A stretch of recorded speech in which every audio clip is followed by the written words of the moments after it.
ኢማም ከፊት ያሰገደ አንዳንዴ ሊሳሳት ስለሚችል ማእሙም ከኋላ ቁርአን ይዞ መከታተል ይችላል። አንድ ሰው ብቻ ኢማሙ ሲሳሳት ለማረም አንድ ሰው ቁርአን ይዞ መከታተል ይችላል። በተረፈ ኢማም ያልሆነ ለራሱ ለብቻውም የማይሰግድ ኢማሙንም የማያርም ቁርአን ይዞ መከታተል አይፈቀደለትም። አንዳንድ ዑለሞች ዘንድ ሶላቱም ይበላሻል።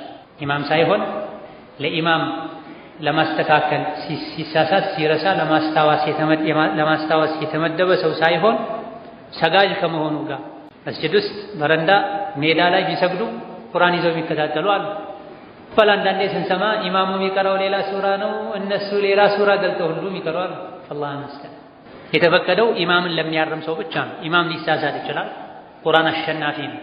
50 ዓመት ያሰገደ የኖረ ሰው እንኳ 30ውን ጁዝ እንደ ቁል ሁወ አላሁ አሐድ የሚቀራ ሰው እንኳ አንዳንዴ ሲያሰግድ ይሳሳታል። ቁርአን አሸናፊ ስለሆነ ቁርአኑ እሳቸው ላይ የወረደው ነቢይ ሙሐመድ ቁርአን ሲቀሩ ተምታቶባቸው ከጨረሱ በኋላ ኡበይ ከኔ ጋር አልሰገደም እንዴ ብለዋል። ሰግዷል ሲባሉ ለምን አላረምከኝም ታዲያ ለምን አላስታወስከኝም ብለዋል። ስለዚህ ለሶላት የመጣ ሰው ሶላት ውስጥ ቁርአን ይዞ ሊቆም አይገባውም። አንዳንዶች አቀራር ላስተካክል ነው ተጅዊድ ልማር ነው ይላሉ። የመጣኸው ለሶላት ነው ለተጅዊድ መድረሳ ሄደህ በቁርአን ሰዓት ሰጥተህ ተከታተል እንጂ ሶላት እየሰገዱ ሙሉ ትኩረት ሶላት ላይ መሆን አለበት።